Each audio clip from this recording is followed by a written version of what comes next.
अस्सलाम वालेकुम, मैं हूँ शाहजेब खानजादा। वक्त गुजरने के साथ साथ हुकूमत के लिए मुआशी और सियासी मुश्किलात कम होने के बजाय बढ़ती जा रही हैं। मुआशी गैर यकीनी में इजाफा हो रहा है और सियासी गैर यकीनी भी बढ़ रही है। पेट्रोल की कीमतें बढ़ाने और बिजली और गैस की कीमतों में इजाफे के ऐलान के बावजूद अभी तक IMF का प्रोग्राम बहाल नहीं हुआ है, जिसकी वजह से मार्केट में गैर यकीनी की सूरत हाल है। पूरी सूरत हाल में इमरान खान दबाव बढ़ा रहे हैं, महंगाई के खिलाफ बयानियां बना रहे हैं और साथ ही बयानियां भी बना रहे हैं कि नून लीग और दीगर इत्तेहादी हुकूमत में अपने खिलाफ केसेस खत्म करने के लिए आए थे। कल तहरीक इंसाफ ने मुल्कगीर एहतजाज भी किया। इमरान खान और उनके साथी वफाकी वजीर खुर्रम दस्तगीर के बयान का सहारा लेकर हुकूमत पर सख्त तनकीद कर रहे हैं, जिन्होंने 2 दिन पहले कहा कि हम हुकूमत में इसलिए आए क्योंकि इस साल के आखिर में एक अहम तब्दीली आनी थी, जिसके नतीजे में इमरान खान ने हम पर ताहयात पाबंदी लगाकर अगले 15 साल तक मुल्क पर बराजमान रहना था।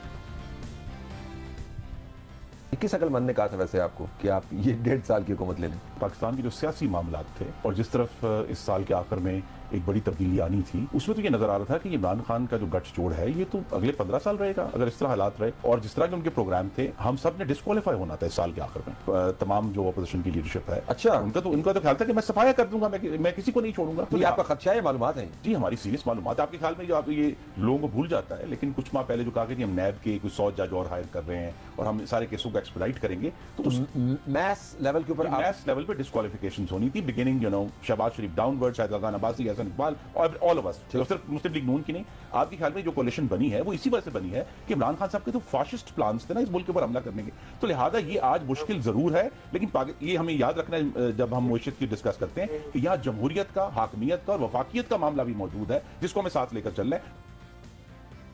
गुज़िश्ता रोज़ इमरान खान की कॉल पर मुल्क के मुख्तलिफ शहरों में महंगाई के खिलाफ एहतजाजी मुजाहरे किए गए। वीडियो लिंक के जरिए मुजाहिरीन से खिताब करते हुए इमरान खान ने खुर्रम दस्तगीर के बयान पर तनकीद की और राना सनाउल्लाह पर भी मुख्तलिफ शहरों में होने वाले मुजाहरों में शदीद तनकीद की गई। उनके क्रैकडाउन पर तनकीद की गई, जो केसेस बनाए जा रहे हैं इमरान खान और जमात के खिलाफ, उस पर तनकीद की गई। और इमरान खान ने एक बार फिर कहा कि न्यूट्रल्स को समझाया था कि साजिश हो रही है, अगर हुकूमत गिराई गई तो आने वालों से नहीं संभाली जाएगी। इमरान खान ने यह भी कहा कि मुल्क उस तरफ जा रहा है जहां श्रीलंका पहुंच गया है। मैंने जाके न्यूट्रल्स को मैंने उनको समझाया कि देखें, अगर ये साजिश हो रही है, बड़ा अच्छा आप न्यूट्रल रहें, लेकिन ये जो साजिश हो रही है, अगर इस वक्त गवर्नमेंट को गिरा दिया गया इस साजिश के तहत, तो ये इनसे संभाला नहीं जाएगा। पाकिस्तान को जिधर ये लेके जा रहे हैं, अब मुझे खौफ है कि ये उस तरफ जा रहा है जिधर श्रीलंका पहुंच गया। मैं बड़ा शुक्रगुजार हूँ खुर्रम दस्तगीर का, जिसने टीवी प्रोग्राम पे कह दिया। ये जो खुर्रम दस्तगीर ने बात की है, इससे ये वाजे होता है कि इनका तो मकसद था ही नहीं और कुछ स्वाय NRO 2 लेने का। इन्होंने जो नैब का अमेंडमेंट कानून लेके आए हैं, इस मुल्क का 1200 अरब रुपया जो चोरी किया हुआ था इन सारों के नामों पे, वो सारा खत्म हो जाएगा। अब ये NRO 2 मिल जाएगा इनको। मैं आपको कॉल दूंगा। हमने मुसलसल जो हमारा हक है, हमारा आईनी हक है, पुरअमन एहतजाज, वो हम करेंगे। हुकूमत की जानिब से नैब कवानीन में तरामीम पर भी तहरीक इंसाफ तनकीद कर रही है। हुकूमत ने पार्लियामेंट के मुश्तरका इजलास में नैब तरमीमी बिल मंजूर किया था, जो आज 10 दिन गुजरने के बाद सदर मुमलिकत के दस्तखत के बगैर ही कानून बन गया है, क्योंकि आज सदर आरिफ अलवी ने यह बिल दस्तखत किए बगैर पार्लियामेंट को वापस भिजवाया, फिर इसके खिलाफ ट्वीट भी किया। और तहरीक इंसाफ अब कह रही है कि नैब कवानीन में तरामीम को सुप्रीम कोर्ट में चैलेंज करेंगे। अशफाक चौधरी ने कहा कि इस हवाले से पिटीशन तैयार है। सुप्रीम कोर्ट इसके ऊपर पहले ही एक जो है वो सोमोटो ले चुकी है। तहरीक इंसाफ ने इस लेजिस्लेशन को चैलेंज करने का फैसला किया है। हमारी तरफ से इसके ऊपर पिटीशन जो है वो तकरीबन फाइनल हो गई है। ये तहरीक इंसाफ और इमरान खान चेयरमैन दोनों की तरफ से हम सुप्रीम कोर्ट को रजू कर रहे हैं इनके खिलाफ। सूरत हाल है। वफाकी वज़ीर दाखिला राना सनाउल्लाह साहब हमारे साथ मौजूद। राना साहब, बहुत शुक्रिया मैं शो में ज्वाइन करने के लिए। राना साहब, जैसा कि खुर्रम दस्तगीर साहब ने कहा और फिर इमरान खान साहब ने उसे अपनी तकरीर में और अपने बयानिए का हिस्सा बना दिया, नवंबर 2022 से ज़्यादा नहीं डर गए आप, जिसकी वजह से जो अगस्त या अक्टूबर 2023 में इलेक्शन से पहले आपका बयानिया था, वो पूरा बयानिया आपने ज़ाया कर दिया। आप उन्हें नाअहल और अपने आप को अहल कहते थे, आज आप पर नाअहल होने का बाकायदा तौर पर लेबल लग रहा है। आप उन्हें जालिम और ख़ुद को मजलूम कहते थे, उनके एहतसाब को इंतकाम कहते थे। आज वो आपको कह रहे हैं कि जी अपने केसेस ख़त्म कराने आए थे क्योंकि आप लोगों ने चोरी की हुई है। आज आप पर जालिम होने का इल्ज़ाम लग रहा है, हालांकि आप अपने आप को मजलूम कहते थे कि जी राना सनाउल्लाह ये सब काम कर रहे हैं। पूरा बयानिया आपने एक नवंबर 2022 से डर के ज़ाया नहीं कर दिया? देखें, एक इंसान जो है वो किस हद तक उसका ढीठ होना और बेशर्म होना जो है वो हो सकता है कि जो अपने मुखालिफ के ख़िलाफ़ झूठे मुकदमात बनाए और उन मुकदमात को जो है वो झूठ की बुनियाद के ऊपर चलाए और सज़ा दिलवाने की कोशिश करे, और अगर मुखालिफ जो है वो अपनी बेगुनाही साबित करने के लिए अपने अपने अपने आर्गूमेंट को, अपनी एविडेंस को पेश करे तो वो उसे कहे ये तो NRO 2 है। मामला ये है कि इसने हमारे ख़िलाफ़ झूठे मुकदमात बनाए, फैब्रिकेट किए, गढ़े वो, और उस मकसद के लिए बदनाम ज़माना शहजाद अकबर जैसे और बाबर अवान जैसे लोगों को जो है वो इस काम के ऊपर लगाया, और जब वो साबित ना कर सका और मुल्क की अदालत आलिया ने, अदालत उज़्मा ने जो है वो उन केसेस के ऊपर जो अपने फ़ैसले दिए, उन फ़ैसलों में उन्होंने बाकायदा जो है वो नैब लाज के ऊपर जो है वो तनकीद की। क्या ये बात जो है जो सुप्रीम कोर्ट के लार्जर बेंच के फ़ैसले में मौजूद है, क्या उसको बदला जा सकता है? और उसकी बुनियाद के ऊपर अगर लॉ में अमेंडमेंट की गई है तो उस अमेंडमेंट को जो है वो ख़त्म किया जा सकता है। तो मामला ये है कि ये तो एक उसका एक तरीक़ाकार है कि उसने एक झूठ को पकड़ना है और उसके ऊपर उसने फिर जो है वो लगे रहना है और उसके बाद जब वो ख़त्म होगा फिर एक नया झूठ, एक नया फ्रॉड।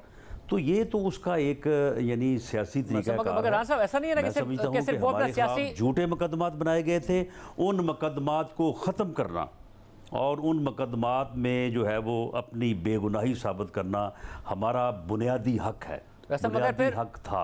मगर मसला ये है कि जिस तरीके से हम साबित करेंगे हर कीमत पे, मगर जिस तरीके से आपके ज़माने में जो ज़मानती फैसले थे उसमें अदालतें नैब के किरदार पर और हुकूमत की तरफ से जो सियासी इंजीनियरिंग है उस पर सवालात उठाती थी, तो आपके आने के बाद नैब केसेस में तकरीरों और तबादलों से भी आपको रोका गया, FIA के केसेस में रोका गया, ECL में शामिल अफराद के बैरून मुल्क सफ़र करने के हवाले से जो तरामीम की गई उसके हवाले से अदालत ने हुक्म दिया। फिर 3 जून की समाअत में चीफ जस्टिस उमर बदियाल ने रिमार्क्स दिए कि जो आप नैब कवानीन में तब्दीलियाँ कर रही हैं उसका अदालत जायजा लेगी। तो मैं वही कह रहा हूं, जो आपका सारा का सारा बयानिया था वो उल्टा आपके खिलाफ बयानिया नहीं बन रहा है अब। नहीं, हमारे खिलाफ नहीं शाहजीब, हमारे खिलाफ कैसे बन गया? आप मुझे बताएं कि चीफ जस्टिस साहब के जो रिमार्क्स हैं मैं उन्हें वेलकम करता हूं। वो बिल्कुल जो है वो इस बात को जो है वो जो नैब लाज में जो अमेंडमेंट्स हमने की हैं उन अमेंडमेंट्स को जो है वो बिल्कुल उसका जुडिशल रिव्यू जो है वो अदालत उज़्मा जो है वो ले, सुप्रीम कोर्ट जो है वो ले। यानी इस वक्त जो नैब लाज को अमेंड किया गया है उसमें 85% वो अमेंडमेंट्स हैं जो अमेंडमेंट्स जो है जो ऑर्डिनेंस जो है वो इन्होंने किया था। इनका वो ऑर्डिनेंस जो है वो 85% जो है वो अब जो है वो बिल की सूरत में जो है वो पार्लियामेंट से जो है वो पास हुआ है। जो हमने 3 मेन जो है वो हमने अमेंडमेंट्स की हैं उनमें एक ये है कि बर्डन ऑफ प्रूफ जो है वो हमने कहा है कि वो इल्ज़ाम लगाने के ऊपर या वो प्रोसिक्यूशन के ऊपर होगा। तो क्या वो हमने ख़ुद से ये बात फ़ैसला कर लिया है? ये बात जो है ये जो इस्लामी नज़रियाती कौंसल है जो कि जिसकी तरतीब जो है वो गुज़श्ता हुकूमत ने, इमरान ख़ान की हुकूमत ने दी थी, उस जो है वो इस्लामी नज़रियाती कौंसल ने बाकायदा ये सिफारिश की कि बर्डन ऑफ प्रूफ जो है वो हमेशा प्रोसिक्यूशन पे होता है और ये जो बर्डन ऑफ प्रूफ शिफ्ट किया गया है मुलज़म के ऊपर ये गैर इस्लामी है, ये इस्लाम की रूह के शरीयत के ख़िलाफ़ है। तो क्या हमने ये अमेंडमेंट करके हमने कोई जो है वो कोई गलत अमल किया है? उसके बाद जो दूसरी अमेंडमेंट है मेन वो ये है कि बेल का जो है वो इख्तियार दिया गया है। मैं सुप्रीम कोर्ट के लार्जर बेंच के फ़ैसले से लेके अदालत आलिया के जो है वो 20 फ़ैसलों को जो है वो मैं जो है वो आपके सामने रख सकता हूँ, जिसमें हर फैसले में ये कहा गया कि ये काला कानून है। बेल का इख्तियार जो है वो अदालत को होना चाहिए, ट्रायल कोर्ट को होना चाहिए और इसी वजह से रिट जुरिस्डिक्शन में अदालतें जो है वो बेल देती रही हैं। मगर बेल का कानून नहीं था लेकिन इसके बावजूद रिट जुरिस्डिक्शन में वो देती रही हैं। इसके बाद अगली बात कि देखें, दहशतगर्दी के केस में तो रिमांड हो 14 दिन का, कत्ल हो अपना और डकैती हो, बाकी जुर्म हो, उसमें रिमांड जो है वो 14 दिन का। तो क्या ये रिमांड जो था 90 दिन लोगों को जो है वो पकड़ के जो है ये डंप कर देते थे और वहाँ पे तफ्तीश जो है वो 9 दिन भी नहीं करते थे और इसके ऊपर अदालतों के इतराज़ात मौजूद हैं, अदालतों के फैसले मौजूद हैं। तो क्या हमने CRPC को जो अगर लागू किया तो उसमें क्या गलत किया? मगर साहब आप इसके अलावा कोई एक अमेंडमेंट ये बता दें नहीं शाहजेब हो पता क्या रहा है, आप देखें ये सारे लोग बाज़ हमारे जो है वो मीडिया के दोस्त भी और ये पीटीआई के लोग भी, वो जी नैब लॉ को ख़त्म कर दिया गया, नैब लॉ को जनाब ये कर दिया, वो भाई को बात तो करो ना, कौन सा कानून आप ये कहते हैं, कौन सी अमेंडमेंट आप कहते हैं कि ये गलत हुई है, कोई एक अमेंडमेंट का जिक्र करें, ये 3 का मैंने जिक्र किया है, कोई आप जिक्र करेंगे जी फलां अमेंडमेंट जो है वो गलत हुई है। मगर साहब अब जाहिर है वो जा रहे हैं अदालत चैलेंज करने के लिए, अदालत के रिमार्क्स पहले आए हुए हैं, आप कॉन्फिडेंट हैं कि इन तरामीम का दिफा कर लेंगे बजाय इसके कि आपके खिलाफ ये बयानिया बन रहा हो? मैं ये तीनों अमेंडमेंट जो है, मैं शाहजेब मैं दावे से कहता हूं कि ये तीनों अमेंडमेंट जो है ये स्टैंड करेंगी। ठीक है राना साहब, अब इसमें अहम बात यह है 85% अमेंडमेंट्स हैं, उनमें से कोई रह जाए तो रह जाए, ये तीनों जो है वो स्टैंड करेगी। मगर इसमें अहम बात यह है कि आपकी जो अमेंडमेंट्स हैं उनको आज हामिद मीर साहब के प्रोग्राम में मोनिस सलाही ने भी सपोर्ट किया है, और ये जाहिर अहम बात है क्योंकि उस जमाने में खुद तहरीक इंसाफ के वुज़रा कहते थे कि नैब की वजह से हमारे काम ही नहीं हो पा रहे हैं, फ्रीज होकर रह गई है हुकूमती मशीनरी। अगर आप हुकूमती मशीनरी को ये कॉन्फिडेंस देना चाहते हैं कि जी नैब की तलवार नहीं लटक रही होगी, मगर मुखालिफिन को टारगेट तो आप उसी तरीके से करने की कोशिश कर रहे हैं, जिसकी वजह से मैं कह रहा हूं कि 2023 में आपने मजलूम बन के जाना था, मगर आप पर जालिम होने का इल्जाम लग रहा है। जो कुछ शीरी मजारी साहिबा के साथ हुआ, या फिर जिस तरीके से बात तो सुन लीजिए, बात तो सुन लें, जिस तरह मोनी सलाई के खिलाफ केस बनाकर उनको बुलाया जा रहा है, या फिर जो दहशतगर्दी के पर्चे आपने अपने ओपोजिशन पर काटे हैं उस दिन के लिए जिस दिन वो लॉन्ग मार्च के लिए निकले थे, तो आप पर भी तो ये इल्जाम लगेगा ना, आप ओपोजिशन को कानून इस्तेमाल करके टारगेट कर रहे हैं जहां जहां कानून को इस्तेमाल कर सकते हैं। नहीं देखें शाहजेब, इल्ज़ाम लगना और चीज़ है, हक़ाइक़ जो है वो और चीज़ है। मामला ये है कि ये जो इस वक्त बात कर रहे हैं कि जी दहशतगर्दी के हमारे ख़िलाफ़ पर्चे दे दिए गए, तो क्या ये 25 मई को ये दहशतगर्दी के इरादे से जो है वो इस्लामाबाद का घेराव करने के लिए नहीं आ रहे थे? क्या ये मुसल्ला जथे के साथ जो है वो वफाकी कैपिटल के ऊपर हमलावर नहीं हो रहे थे? ये बातें वो हैं जो ये ख़ुद तस्लीम करते हैं, उसे हमें एविडेंस जो है वो पेश करने की ज़रूरत नहीं है। तो मामला ये है कि ये ख़ुद ये सारी चीज़ें जो है ये करते रहे हैं, और अगर किसी जगह पे ये बात की, या मिसाल के तौर पे मोनिस सलाई साहब के ख़िलाफ़ जो है वो मुकदमा दर्ज किया, हमने ये तो नहीं किया कि उनको पहले गिरफ़्तार कर लें, उसके बाद जो है वो उनके ऊपर जो है वो मुकदमा साबित करें। उनके ख़िलाफ़ इंक्वायरी सबूत जो है वो सारे मौजूद हैं, हमने उनको जो है वो नोटिस दिया, उसके बाद उनके ऊपर जो इल्ज़ामात हैं, उनके क्वेश्चन जो हैं उनको दिए गए हैं, वो अपने आराम से अपने वकला से मशवरा दे के उसका वो जवाब दें। उन क्वेश्चंस और उनके जवाबात से आप ख़ुद फैसला कर लीजिएगा। नहीं मगर आज देखिए इसमें मसला है क्योंकि आपने उनका मेरिट पे केस ना बनता वो तो नहीं बनेगा, मगर आपने कहा ना हुआ तो फिर जो है वो जरूर बनेगा। मगर आपने कहा ना कि ये मामला ये कहना कि जी इल्ज़ाम लगाना जो है, इल्ज़ाम की कौन सी बात है? इल्ज़ाम जो है ये जो मर्जी जो है वो लगाते रहे। मगर आप मुझे ये बताएं राना साहब, देखें ये जो मोनिस सलाई पे इल्ज़ाम है, जो मुजाहरा था कल का, जो इनका मुजाहरा था, इन्हें तो चाहिए कि कल कुछ शर्म करते और अपना जो है मैं कल के मुजाहरे पर आ रहा हूँ करते और जो है वो जमहूरी रवैया अपनाते।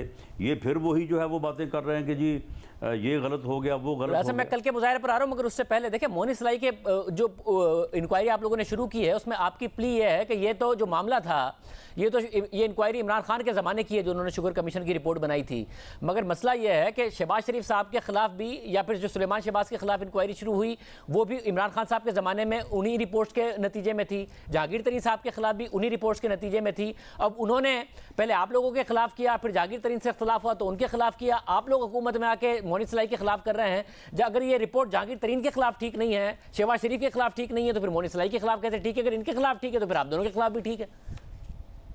नहीं देखें शाहजेब, हर रिपोर्ट जो है ना वो एक जैसी तो नहीं होती। जो रिपोर्ट जो है वो जहांगीर तरीन के ख़िलाफ़ है वो बिल्कुल मुख्तलिफ हैं, जो अपना सलमान शहबाज के खिलाफ वो बिल्कुल मुख्तलिफ हैं।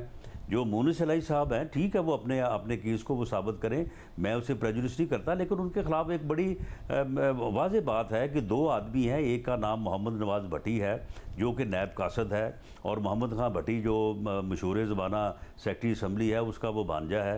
एक मज़हर हुसैन साहब हैं, वो उस वक्त स्टूडेंट थे। ये नवाज़ भट्टी जो है वो नैब कासद था।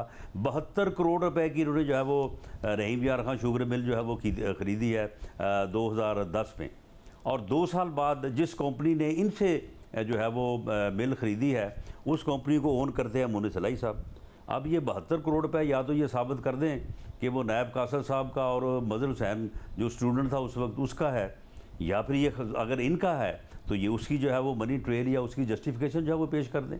वैसे हम देखते हैं तो इसमें कोई अपने पास से कोई चीज़ नहीं डाली। आगे जाके पता चल जाएगा कि कितना इस केस में भी दम है। मगर जो आप कल के एहतजाज की बात कर रहे हैं साहब, देखें उन्होंने पूरे मुल्क में एहतजाज की कॉल दी और मुल्क के अक्सर शहरों में लोग निकले भी और उन्होंने खिताब किया भी। आने वाले दिनों में जाहिर सी अक्सर शहरों में निकले जी, कौन से पिंडी में निकले, लाहौर में निकले, पेशावर में निकले, पिंडी में कितने निकले, कराची में निकले, कम आप तादाद लाहौर में कितने निकले, तादाद पे डिबेट कर 1200-1300, कराची में कितने निकले अपना 1600-1700। आप 2 तादाद करोड़ पर आ रहे हैं का शहर हो और ये पूरी कौम को जो है वो ये काल दे, उसके बाद इसे डूब मरना चाहिए कि टोटल जो है वो 1200-1300 आदमी जो है वो बाहर निकले। कैंपेन ऐसे ही बनती है कि ये शर्मिंदगी महसूस करे, वो उसी डटाई के ऊपर जो है वो लगा हुआ है और मुल्क को जो है वो जब आप लोगों ने कैंपेन शुरू की थी तकसीम करना चाहता है। तो रान साहब, आप कोई इस्लामाबाद बहुत बड़ा सैलाब नहीं ले गए थे इस्लामाबाद में, जब आप लोगों ने भी अपनी कैंपेन शुरू की थी, महंगाई मुका उमार शुरू किया था, आप कोई आवाम का सैलाब नहीं ले गए थे। अब आने वाले दिनों में 20 लाख का दावा नहीं किया, अब आने वाले दिनों में जब महंगाई और बढ़ेगी तो इनकी तादाद कैसे नहीं बढ़ेगी? रान साहब, कहा कि हम 20 लोग लेके इस्लामाबाद आएंगे, हमने कभी ये नहीं कहा कि पूरी कौम जो है वो हमारे साथ और हम पूरी कौम को जो है वो लेके इस्लामाबाद पे चढ़ाई करेंगे, हमने कभी ये बात नहीं की। मगर रान साहब, आने वाले दिनों में यही करते हैं। रान साहब, आने वाले दिनों में तो फिर जब नहीं कर सकते तो फिर इन्हें कोई शर्म आनी चाहिए इनको। रान साहब, आने वाले दिनों में जब महंगाई बढ़ेगी तो आपके ख्याल में लोगों की तादाद नहीं बढ़ेगी इमरान खान के लॉन्ग मार्च में या इमरान खान के जलसों में, इमरान खान के एहतजाज में, जिस तरीके से महंगाई बढ़ रही है? नहीं, आप मुझे बताएं। नहीं सुन लें शाहजेब, जो इन्होंने IMF के साथ इंतहाई जो है वो गलत, या मैं उसे एक मुल्क दुश्मन का लफ्ज़ मैं ना भी इस्तेमाल करूं, तो इन्होंने जो जुल्म किया इस कौम के साथ, जिन शराइत के ऊपर इन्होंने IMF के साथ जो है वो मुआहदा किया, अब उस मुआहदे को अगर आप बहाल नहीं करवाते तो ये इकॉनमी जो है वो आगे नहीं चल सकती और इसका ख़तरा है। तमाम इकोनॉमिस्ट कह रहे हैं कि मेल्ट डाउन हो जाएगा, डिफ़ॉल्ट हो जाएगा। अब उसको आगे बढ़ाने के लिए ये हमें जो है ये मुश्किल फ़ैसला या कड़वी गोली जो है वो हमें निगलना पड़ रही है। तो अब जब ये बहाल हो जाएगा ये मुआहदा, उसके बाद फिर कौन सी महंगाई जी? ये महंगाई जो होनी थी हो चुकी है। महंगाई अभी बिजली और गैस की पहले जो महंगाई होनी थी वो हो चुकी है। अब आगे जो आने वाला हर दिन जो है वो इंशाअल्लाह ताला जो है वो कल से बेहतर होगा, आज से बेहतर होगा। रास्ता मैं उम्मीद करता हूँ ऐसा ही हो, क्योंकि अभी बिजली और गैस की कीमतों में इजाफे का असर अवाम पर आना है, रुपया और मुसलसल गिर रहा है, उससे भी महंगाई का प्रेशर आ रहा है। मगर आप मुझे ये बता दीजिए कि आप यहाँ से, मैं फिर आखिर में ये सवाल करना चाह रहा हूँ, क्योंकि वो जो कहा खुर्रम दस्तगीर साहब ने वो बयानिया का हिस्सा बन गया है। नवंबर से ज़्यादा नहीं डर गए थे आप कि आपने 2023 के इलेक्शन का बयानिया ज़ाया कर दिया? अगर नवंबर में वो तब्दीली हो भी जाती जो इमरान खान साहब चाहते थे, आपके ख्याल में वो 2023 का इलेक्शन जीत जाते आपसे? अगर वो तब्दीली हो भी जाती जो वो चाहते थे? नहीं शाहजेब, ये कौन सा आर्गूमेंट है कि मेरे खिलाफ या चले आपके खिलाफ एक झूठा केस जो है वो बना दिया जाए और आप उस झूठे केस को गलत साबित करने के लिए जो है वो अपना आर्गूमेंट, अपनी एविडेंस पेश करें, तो क्या ये आप खौफजदा हो गए? वो मामला ये है कि इन्होंने हमारे खिलाफ झूठे मुकदमात बनाए हैं। मगर इसमें सवाल बुनियादी तौर पे कर रहा हूं, हमारे खिलाफ जो है वो ये 2 नंबर जजेस लाना चाह रहे थे, इन्होंने 2 नंबर लेजिस्लेशन जो है वो उन्होंने की। तो क्या उसको अगर हमने आगे से रजिस्ट किया तो ये क्या हमारा खौफ था? हमें इनका कोई खौफ नहीं है। और मैं शाहजेब आपको ये बात बता दूं, ये जो लॉन्ग मार्च की धमकी और धौंस जो है वो दे रहा था वो ख़त्म हो चुका है। जो इसने ये अब कहा, अब इसने पूरे मुल्क में एहतजाज की जो बात की वो भी आपके सामने है। इंशाअल्लाह ताला ये मेरी ज़िम्मेदारी है, इंशाअल्लाह हम इसका ये जो इसने फसाद और ये फितना और फसाद फैलाने का जो इसका प्रोग्राम है, इसको हम पूरी ताकत के साथ जो है वो रोकेंगे। मैं सवाल को बिल्कुल जो है वो बराबर नहीं होने देंगे और इंशाअल्लाह ताला हुकूमत को और ख़ास तौर पे वज़ीर आज़म को जो है इन चीज़ों से जो है वो आज़ाद हो के उनको काम करने का मौका मिले। मियाँ शहबाज शरीफ जो कि एक मेहनती और जो है वो मुखलिस इंसान है, इंशाअल्लाह ताला उसे वक्त मिलेगा तो इंशाअल्लाह मुल्क को वो इस बहरान से जो है वो निकाल लेगा। राजा, मैं दोबारा क्वेश्चन को रिफ्रेश करते हुए पूछ लूँ, क्योंकि जितने केसेस आप लोगों पर बने, अदालतों के फैसले आ चुके थे, आप लोग जमानतों पर रिहा हो चुके थे, जो एहतसाब का बयानिया था इमरान खान साहब का वो पिट चुका था, खुद उनके अपने अराकीन नैब पर तनकीद करते थे। शेख रशीद कहते थे कि जो हमारा एहतसाब था वो तो इंतकाम का तासुर देने लगा। तो आप लोगों अगर नवंबर में वो तब्दीली हो भी जाती तो जो इमरान खान साहब चाह रहे थे, तो आपके ख्याल में वो अपने मकासद हासिल कर पाते? वो मकासद जो खुर्रम दस्तगीर साहब कह रहे हैं कि आप सबको जेल में डालते, सब चीज़ें साबित करते, एक तब्दीली के साथ वो ये कर पाते? क्योंकि वो जो सब पॉलिटिकल कैपिटल था उनका बर्न हो चुका था पूरा। नहीं देखिए, मुझे नहीं मालूम कि खुर्रम दस्तगीर साहब ने किस तरह से उस बात को किस तब्दीली से जोड़ा है। मामला ये है कि इन्होंने एक बाकायदा कानून पास करवाया था और उस कानून के तहत जो रिटायर्ड डिस्ट्रिक्ट एंड सेशन जजेस हैं, जिनको रिटायर हो के घर बैठे 4-4, 5-5 साल हो गए हैं, उनको हाई कोर्ट के जज के बराबर पोजीशन दे के, मुराद दे के उनको ये जज अदालतों में बैठाना चाहते थे और उनकी जो है वो तकर्री का इख्तियार भी जो है वो खुद इन्होंने, गवर्नमेंट ने, प्रेसिडेंट ने हासिल कर लिया था। तो ये ऐसे लोगों को अदालतों में बैठाना चाहते थे कि जो जिस तरह से इन्होंने हमारे खिलाफ झूठे मुकदमात बनाए, तो उसी तरह से जो है वो इनका ये प्रोग्राम था कि ये जो है वो हमारे मुकदमात का फ़ैसला करवाएं और हमें जो है वो सज़ाएँ दिलवाएं। लेकिन ये इनका प्रोग्राम था ना, इनका प्रोग्राम तो पहले भी ये था, आज भी ये। यानी आप मुझे ये बताएं कि वो सियासतदान जो है वो सियासतदान कहलवाने का हकदार है जो ये कहे कि मैं अब मौत तक जो है वो, मैं मरने तक जो है वो अपने मुखालिफ को छोड़ूंगा नहीं। कोई सियासत में ये बात को कर सकता है? कोई इतना बेशर्म और कोई इतना जो है गैर सियासी हो सकता है कि वो अपने सियासी मुखालिफ को कहे कि जी मैं मर सकता हूं लेकिन मैं इसको तस्लीम नहीं करूँगा? बहुत शुक्रिया इमरान साहब की गुफ्तगू आपने सुनी, मगर क्या वाकई इमरान खान का ये दावा दुरुस्त है कि हुकूमत अपने आप को एनआरओ देने के लिए नैब में तरामीम कर रही है? हक़ाइक़ आपके सामने रखेंगे ब्रेक के बाद।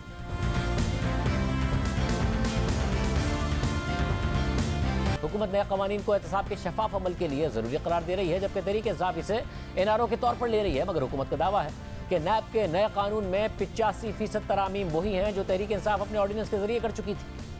85% तरामीम वो हैं जो कि इनके उन 2 ऑर्डिनेंसेस में हैं, जो वो 3 बातें करते हैं कि जी बारे सबूत क्यों बदला गया। सुप्रीम कोर्ट ऑफ पाकिस्तान के 1999 से लेके आज तक कई फैसला जात हैं जिसमें उन्होंने कहा कि ये ना तो इस्लामी कानून की रूह है और ना ही कॉमन लॉ की कि आप बारे सबूत तब्दील करें। बारे सबूत प्रोसिक्यूशन पे रहेगा। हाँ, प्रोसिक्यूशन रीजनेबली अपना केस बनाए, बारे सबूत शिफ्ट हो जाएगा। आज भी कानून में वही लिखा है। ज़मानत के कानून को हमने और बेहतर किया क्योंकि दुनिया जहान में कहीं पे इतना ड्रैकोनियन लॉ नहीं है। किसी शख्स को उठा के जेल में डाल देते हैं कि तुम्हारे खिलाफ इल्ज़ाम है, तुमने 22 करोड़ की या 22 अरब रुपए की करप्शन की है। 3 साल वो जेल में रहता है। फुल फ्लैज ट्रायल के बाद अदालत कहती है कि हम आपको बाइज्जत बरी करते हैं। सर, उन 3 सालों का हिसाब कौन देगा? आप इसे एनआरओ का नाम देते हैं। एनआरओ ये आपके लिए, किससे आपके निकल रहे हैं। मैं कंपैरेटिव टेबल कल आपको पेश कर दूंगा, मेरे साथ बैठिएगा। ये मनोवन वो चीज़ें हैं जो फाइन ट्यूनिंग की गई हैं। इसमें वो मुतालबात थे जो लोगों ने किए और वो मुतालबात वो सजेशंस थे जो अदालतों ने दी। उस हवाले से इसे बेहतर किया गया था। अब हुकूमत दावा कर रही है कि नैब के नए कवानीन में बेशतर तरामीम वही हैं जो पहले तहरीक इंसाफ कर चुकी है, जबकि कुछ मामलात पर मजीद बेहतरी लाई गई है और सुप्रीम कोर्ट की ऑब्जर्वेशंस पर भी कुछ तब्दीलियाँ की गई हैं। मगर तहरीक इंसाफ ऐलान कर चुकी है कि वो हुकूमत की नई तरामीम को सुप्रीम कोर्ट में चैलेंज करेगी। साथ ही सदर पाकिस्तान आरिफ अलवी ने पार्लियामान से मंजूर की गई तरामीम पर दस्तखत करने से इनकार करते हुए 2 दफ़ा नए कवानीन को बगैर दस्तखत किए वापस भिजवा दिया। मगर इसके बावजूद नई तरामीम कानून की हैसियत इख्तियार तो कर लेंगी, लेकिन सवाल ये उठ रहा है कि एक तरफ सदर आरिफ अलवी ने तहरीक इंसाफ की हुकूमत के दौरान पार्लियामान से नैब कवानीन में तरामीम करने के बजाय ऑर्डिनेंस के जरिए कवानीन नाफिज किए। मगर अब जब पार्लियामेंट तरामीम लेकर आ रही है तो सदर उन तरामीम को एहतसाब के अमल को ख़त्म करने के मुताबिक करार दे रहे हैं। मगर हुकूमत का दावा है कि नए कवानीन में बेशतर तरामीम वही हैं जो पहले से मौजूद थी। अहम बात यह है कि तहरीक इंसाफ ने अपने दौर में नैब कवानीन में ऑर्डिनेंस के जरिए तरामीम इसलिए की क्योंकि नैब की एकतरफा और गैर ज़रूरी कार्रवाइयों पर ब्यूरोक्रेसी ने काम करना छोड़ दिया था। बिजनेस कम्युनिटी ने भी अपने खदशात का इजहार किया था और ख़ुद तहरीक इंसाफ के रहनुमा वफाकी वज़रा वक्तन फ़वक्तन ये तस्लीम करते रहे और नैब की कार्रवाइयों पर खदशात का इजहार करते रहे और फिर खुद तहरीक इंसाफ ने नैब कवानीन में तरामीम की। आज भी इमरान खान के इत्तेहादी और काफिली के रहनुमा मोनी सलाही ने नैब कवानीन में नई तरामीम के हक़ में बात की। ये जो सदर आरिफ अलवी साहब हैं, उन्होंने नैब का जो तरमीमी बिल है उस पर दस्तखत करने से इनकार कर दिया। तो उसमें एक चीज़ वो भी है कि अब आइंदा इस तरमीम के बाद, इस बिल में तरमीम के बाद नैब अगर किसी पे कोई इल्ज़ाम लगाएगी तो वो नैब ने साबित करना है। तो ये अच्छी चीज़ नहीं है आपके ख्याल में? मेरी नज़र में ये वाला पोर्शन जो है ये अच्छा है। और टू बी ऑनेस्ट, जिस किसी ने भी नैब भुगती हो ना, तो कुछ चीज़ें हैं जो नैब की चेंज होनी चाहिए। 90 डे का रिमांड जो है, अब 90 दिन आप 60 दिन किसी को अंदर रखो, उसने किया है नहीं किया, वो फिर भी थोड़ा सा बंदा 60 दिन बाद 2 महीने बाद डामाडोल हो जाता है। तो ये भी इन्होंने एक अच्छा स्टेप है, पर ये वाला स्टेप शुरू इमरान खान साहब ने किया था, जो नैब लॉज इन्होंने रिवाइज करने की कोशिश की थी, और मेरे ख्याल में इसमें कोई हर्ज नहीं है जो आपने बात की। तो हुकूमत का दावा दुरुस्त है या फिर इमरान खान का दावा दुरुस्त है? नैब के साथ एक स्पेशल प्रोसिक्यूटर इमरान शफीक हमारे साथ मौजूद है। इमरान शफीक साहब बहुत शुक्रिया। इमरान शफीक साहब, क्या दुरुस्त है हुकूमत पर इल्ज़ाम इमरान खान का कि 1200 में से 1100 अरब रुपए के जो मुकदमात हैं वो नैब के दायरा कार से निकल जाएंगे? इन्होंने अपने आप को NRO 2 दे दिया है। खानदादा साहब, मैं इससे इत्तेफाक नहीं करता। नैब की जो इस वक्त अमेंडमेंट आई हैं उनका मेजर हिस्सा वही है जो 2 दफ़ा सदर पाकिस्तान ने ऑर्डिनेंस के ज़रिए इमरान खान साहब की फेडरल काबीना ने उसकी मंजूरी दी थी और उसके ज़रिए वो लागू किया गया था। मेरी नज़र में शायद वो तरामीम ज़्यादा ख़तरनाक थी बनिस्बत इनके, बल्कि एक दफ़ा तो तरामीम ज़्यादा सख्त कर दी गई थी, जिसके बाद फिर कुछ तरामीम एक और ऑर्डिनेंस के ज़रिए कुछ तरामीम उन्होंने वापस भी ली।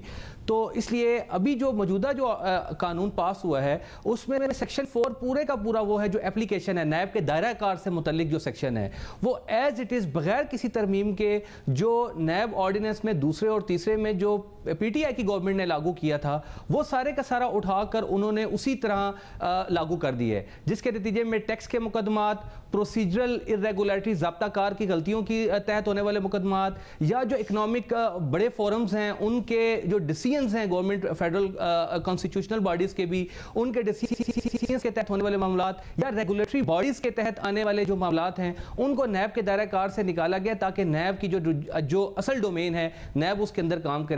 यही प्रोविजन PTI के दोनों ऑर्डिनेंस में थी, बल्कि 2019 में एक ऑर्डिनेंस आया था उसमें भी कमोबेश ऐसी ही प्रोविजन थी और यही प्रोविजन जो है वो इस ऑर्डिनेंस में वापस लाई गई है। इसी तरह मिस यूज ऑफ अथॉरिटी की जो तारीफ थी PTI की गवर्नमेंट ने जब ऑर्डिनेंस जारी किए तो एज इट इज उन्होंने ये कहा कि मिस यूज ऑफ अथॉरिटी के केसों में आपको मॉनेटरी गेन भी साबित करना होगा कि आपने जब इख्तियारात का नाजायज इस्तेमाल किया है किसी के लिए तो आपने उसके नतीजे में खुद क्या मॉनेटरी गेन किया है। यही प्रोविजन जो ये सुप्रीम कोर्ट की और इस्लामाबाद हाई कोर्ट की जजमेंट्स भी इस पर मौजूद थी कि आप करप्शन मॉनेटरी गेन भी साबित करें और वही चीज़ PTI के ऑर्डिनेंस में भी थी और यही दोबारा मिस यूज ऑफ अथॉरिटी के केसों में वही चीज़ एज इट इज़ शामिल कर दी गई है। अच्छा, एक प्रोविजन थी जो एसिड बियॉन्ड मींस का जिस पर कहा जा रहा है कि आमदन से जायद असासाजात की डेफिनेशन उसमें 2 लफ्ज ऐड किए गए हैं और वो ऐड किए गए जो आमदन से जायद असासाजात हैं वो थ्रू करप्ट और डिसऑनेस्ट मीन के जरिए भी हासिल किए गए हों, यानी अब नैब को करप्शन और डिसऑनेस्टी भी इसमें साबित करनी पड़ेगी। हैरत की बात है कि सदर पाकिस्तान ने इस पर एतराज नहीं किया, उन्होंने एक चार्ट बनाया है, आपने देखा होगा कि वो चार्ट है जो पिछले कानून का जो नया कानून है उस कानून का उनका कंपैरिजन करता है, उसे कंपैरेटिव चार्ट का नाम दिया और उसके बाद आगे सदर पाकिस्तान ने अपनी रिकमेंडेशंस दी हैं। तो उस 9A5 यानी असासाजात की जो आमदन से ज़ायद असासाजात की जो जुर्म की तारीफ है उसमें जो तब्दीली हुई है उससे सदर पाकिस्तान ने एग्री किया हुआ है।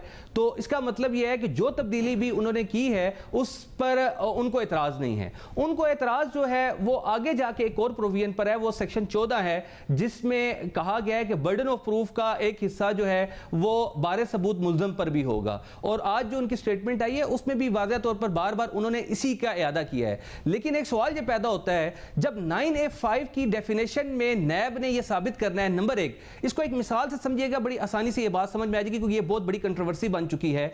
देखिए, आपके पास एक मोबाइल है, वो मोबाइल 3 लाख रुपए का है, लेकिन आपके तमाम अखराजात और आमदन और सारी चीजें निकालने के बाद आपके पास जो बचते हैं पैसे वो 2 लाख बचते थे। अब आपके पास 3 लाख का मोबाइल कैसे आया जबकि आपकी आमदन जो है वो 2 लाख रुपए है? ये है, इस पर नैब जब ये साबित कर देगा कि ये मोबाइल आपका है, आपकी आमदन इतनी है और ये आमदन disproportionate to your non sources of income है और इसको आप साबित नहीं कर पा रहे कि ये आपकी, इसको सेटिस्फाई नहीं कर पाए, तो आप पर जुर्म साबित हो जाएगा। ये 4 इंग्रेडिएंट्स नैब को साबित करने थे। अब उन्होंने इसमें एक इजाफा कर दिया इस डेफिनेशन में जिस पे सदर पाकिस्तान को एतराज नहीं है। उन्होंने कहा साथ आपको यह भी साबित करना होगा कि ये करप्ट और डिसऑनेस्ट मींस के जरिए ये एसेट हासिल किया गया है। हालांकि एसेट बियॉन्ड मींस की जो बुनियादी तारीफ है वो जुर्म ये रखा ही इसलिए गया कानून में एसेट बियॉन्ड मींस का कि आप करप्शन और डिसऑनेस्टी की आपके पास डायरेक्ट एविडेंस नहीं होती, आप वो साबित नहीं कर पा रहे होते, तो इसलिए आप आम जराए को देखते हैं और असासों को देखते हैं और उनके फर्क की बुनियाद पर आप कहते हैं ये करप्शन ही का पैसा होगा, और फिर आप मुल्ज़िम से पूछते हैं कि आप बताएं आपके पास कैसे आया। लेकिन सदर पाकिस्तान ने इस तरमीम पर, जो जोहरी तरमीम है, जहां नैब को अब यह साबित करना है कि डिसऑनेस्ट और करप्ट मींस के जरिए ये असासे बनाए गए, वो तरमीम जो है सदर पाकिस्तान ने उसको किसी तौर पर एतराज़ नहीं किया और उसको मिनोअन इसी तरह तस्लीम किया है। तो उसके बाद तो मेरा ख्याल है कि ये जवाज़ नहीं बनता इस पर बात करने का। डॉक्टर साहब, अगर मुझे साथ में भी बताएगा कि कोई ऐसी चीज़ें हैं जिसकी वजह से शहबाज शरीफ साहब को, मरियम नवाज साहिबा को, या फिर जो इस वक्त हुकूमती वज़रा हैं या फिर उनके जो इत्तिहादी हैं, उनको कोई बहुत बड़ा फ़ायदा होगा इन तरामीम से? ये जो 1200 में से कह रहे हैं 1100 अरब रुपए के मुकदमात ही नैब के प्रीव्यू से निकल जाएंगे। मेरा ख्याल है अगर उनको फ़ायदा होना था तो मिस यूज़ ऑफ अथॉरिटी की तारीफ वही है जो पीटीआई के 2 ऑर्डिनेंस में थी, तो वो फ़ायदा उन्होंने उन ऑर्डिनेंस के ज़रिए लेना था, इसकी ज़रूरत नहीं थी। ये जो सिर्फ एक केस में मुझे नज़र आता है कि फ़ायदा है, और वो ये है कि मियां नवाज शरीफ साहब के ऊपर जो केसेस हैं उसमें जब ये कहते हैं ना करप्शन एंड डिसऑनेस्टी भी साबित करें एसिड बियॉन्ड मींस के केसों में, तो बहरहाल करप्शन और डिसऑनेस्टी की जो एविडेंस है वो उन केसों में नहीं है। उन केसों का एक पैरामीटर दूसरे पैमाने पर है। अदरवाइज बाकी जितने भी पाकिस्तान में केसेस हैं, मेरी नज़र में वो अगर कोई बेनिफिट था तो वो पीटीआई की गवर्नमेंट ने खुद दिया था मिस यूज़ ऑफ अथॉरिटी के केसों की बुनियाद पर, और जो वो कानून उन्होंने बनाया था और इन्होंने इसी को रिप्रोड्यूस किया है। तो मेरा ख्याल है इन अमेंडमेंट के नतीजे में फ़ायदा नहीं हो रहा, फ़ायदा आज से 8 माह पहले ही उन ऑर्डिनेंस के नतीजे में मिलना शुरू हो गया था। बहुत शुक्रिया मुशफ़िक़ साहब की गुफ्तगू आपने सुनी। मिफ्ता इस्माइल साहब एक दफ़ा फिर यकीन दिला रहे हैं कि IMF का प्रोग्राम एक आध दिन में बहाल हो जाएगा। क्या सूरत हाल है आप सामने रखेंगे एक ब्रेक के बाद? ना IMF प्रोग्राम बहाल हो रहा है और ना ही चीन से वादे के मुताबिक 2.3 अरब डॉलर्स अब तक पाकिस्तान को मिले, और ना ही बजट अपनी मौजूदा सूरत में मंजूर होता नजर आ रहा है। और इस सब के नतीजे में मार्केट्स का हुकूमती दावों और वादों पर एतमाद मुसलसल कम हो रहा है। रुपया आज तारीख में पहली दफ़ा डॉलर के मुकाबले में 210 रुपए से भी नीचे गिरा, और कुछ दिन पहले की ही बात है कि रुपया तारीख में पहली दफ़ा 180, फिर 190 और फिर 200 रुपए तक गिरा था, और आज डॉलर के मुकाबले में 210 रुपए का है। मुल्क के पास डॉलर्स नहीं हैं, और स्टेट बैंक के मुताबिक हुकूमती ज़र मुबादला के ज़खायर 9 अरब डॉलर से भी नीचे गिर चुके हैं। इंटर बैंक में गुज़िश्ता हफ्ते भी पैनिक नजर आया, और खुर्रम हुसैन और रीबा शाहिद की खबर के मुताबिक बाखबर बैंकिंग ज़राए ने बताया कि स्टेट बैंक ने 1 माह पहले ही मार्केट में डॉलर्स बेचना छोड़ दिए थे, और कुछ अशिया की दरामदात पर पाबंदी के बाद ऐसे इकदाम किए जा रहे हैं कि जिससे डॉलर्स तेजी से बाहर ना जाएं, और उसमें एलसीज के खुलने में इंतजामी ताख़ीर जैसे इकदाम भी शामिल हैं। खबर के मुताबिक ज़राए ने यह भी बताया कि स्टेट बैंक कमर्शियल बैंक्स को अपने कस्टमर्स को डॉलर्स बेचने की तो इजाज़त दे रहा है, मगर इंटर बैंक से डॉलर वापस खरीदने की इजाज़त नहीं दे रहा है, जिसकी वजह से कमर्शियल बैंक्स को एक्सचेंज रेट की मद में नुकसान का सामना करना पड़ सकता है। ये बहुत नाजुक सूरत हाल है कि जिसमें इंटर बैंक में डॉलर्स की लिक्विडिटी नहीं है। जियो न्यूज़ के मुताबिक इंपोर्टर्स को अब 1 लाख डॉलर्स तक की अदायगियों के लिए भी एक दिन पहले इतला देना होगी। इससे पहले इंपोर्टर्स को 5 लाख डॉलर्स की अदायगियों के लिए एक दिन पहले इतला देना होती थी। तर्जुमान स्टेट बैंक का कहना है कि इंपोर्ट्स के लिए डॉलर्स की अदायगियों से बैंक्स को नहीं रोका। आज भी तकरीबन 20 करोड़ डॉलर्स की इंपोर्ट अदायगियां हुई हैं। लेटर ऑफ क्रेडिट खोलने के लिए पेश की इजाज़त लाजमी करार दी है।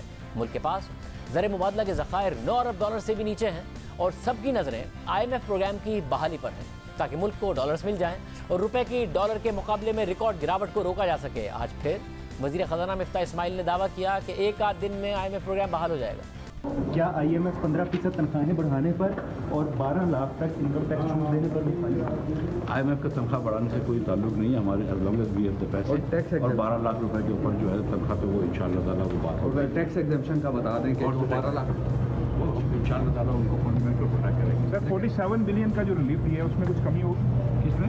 इनकम टैक्स रिलीफ 47 बिलियन का साहिब सरबत लोग हैं उनके ऊपर टैक्स लगेगा, लेकिन गरीब आवाम को रिलीफ देंगे। अच्छा ये प्रोग्राम कब तक मुझे अल्लाह ताला की रात से उम्मीद है कि एक आध दिन के अंदर हो जाएगा। मिफ्ता इस्माइल कह रहे हैं कि एक आध दिन में हो जाएगा, मगर दावे पहले भी किए गए हैं। बजट के दिन मिफ्ता इस्माइल हमारे प्रोग्राम में आए और देखिए क्या कहा। तवक्को की जाए कि IMF का प्रोग्राम बहाल हो जाएगा? इसलिए तवक्को की जाए कि हमारे पास दूसरे ऑप्शंस नहीं हैं। सच्ची बात यह है कि इस मुल्क को अगले साल 21 अरब डॉलर और लोगों के लौटाने हैं, तमाम दूसरे ममालिक के और दूसरे मल्टीलैटरल इंस्टीट्यूशंस के। उसके अलावा 10-12 अरब डॉलर का कम से कम आपका करंट अकाउंट डेफिसिट होगा। आपको रिजर्व भी थोड़े से बिल्ड करने हैं। अगर आप IMF से इस वक्त प्रोग्राम से निकल जाते हैं और आपके रिजर्व के जो हाल है इस वक्त 10 बिलियन से नीचे, तो फिर आपके पास तो आप तो बेयारो मददगार हो गए, आपके तो पास कोई ऑप्शन ही नहीं है डिफॉल्ट के अलावा। कब तक कर लेंगे? क्योंकि आपने चीन से पैसे आने का कहा था, आपने कहा कि उस पर रेट भी कम करा दिया। शहबाज शरीफ साहब ने वो भी नहीं आए हैं।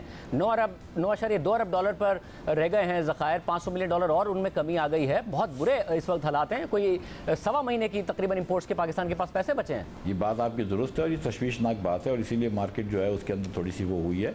लेकिन चीन से वो बिल्कुल वो चल रहा है, एक प्रोसीजर लेटर था वो आ गया है। अब मैं बार बार ये नहीं कहूँगा कि अगले हफ्ते आ जाएंगे, लेकिन अब क्या कहूँ, मेरे ख्याल से अगले हफ्ते आ जाएंगे। एक दफ़ा कहते हैं ताकि अगले हफ्ते बुला के आपको दिखा सके, अगले हफ्ते आ जाएंगे आपने कहा। आप भी जाएं तो भी बुला के दिखा दीजिएगा कि मिफ्ता साहब आप सही कह रहे थे। नहीं, वो वैसे आपको फिर बुलाने की जरूरत नहीं होगी, हम वैसे भी कह देंगे। वो आप फिक्र ना करें, इस बात पर यकीन रखिए कि अगर कोई पॉजिटिव खबर आएगी तो वो हम रिपोर्ट कर देंगे। 10 दिन हो गए, ना चीन से पैसे आए, ना IMF का प्रोग्राम बहाल हुआ, मगर बजट से एक हफ्ता पहले भी मिर्ज़ा इस्माइल हमारे प्रोग्राम में आए थे और हमने ये सवाल रखा था और उन्होंने यही उम्मीद दिलाई थी। ने आज एक और अनाउंसमेंट की है, 30 रुपये पेट्रोल और डीजल की कीमतों में इजाफा किया है। उसके बावजूद कुछ सब्सिडी को बरकरार रखा है। IMF की डिमांड तो बकौल आपके ये थी, जिस पर पिछली हुकूमत ने इत्तफाक किया था कि 17% का सेल्स टैक्स और 30 रुपये का पेट्रोलियम डेवलपमेंट लेवी भी इजाफी लगेगा सब्सिडी को ख़त्म करके। आप एक दफ़ा में क्यों नहीं फैसला कर रहे हैं कि IMF का प्रोग्राम बहाल हो जाएगा? ऐसे हम एक मेजर्ड अप्रोच ले रहे हैं, स्टेप बाय स्टेप जा रहे हैं। आई थिंक इंशाअल्लाह ताला आप देखेंगे कि 10 तारीख को जब बजट आएगा उसके बाद काफ़ी ऐसी चीज़ें हो जाएंगी जो आप देखेंगे कि वो समट गई होंगी और इंशाअल्लाह ताला हम जून के दूसरे हफ्ते तीसरे हफ्ते के अंदर IMF से स्टाफ लेवल एग्रीमेंट रीच कर लेंगे इंशाअल्लाह। बाद में खुद हुकूमत ने जो बजट दिया उस पर भी IMF ने तहफ़्फ़ुज़ात का इज़हार कर दिया और खुद मिर्ज़ा इस्माइल ने भी ये माना। अभी IMF उस पर खुश नहीं है। हम कोशिश कर रहे हैं कि पर्सनल इनकम टैक्स जो है कम से कम 1 लाख और 2 लाख रुपए कमाने वाले लोगों की कैटेगरी को हम वो करें। इजाज़त दीजिए, अल्लाह हाफ़िज़।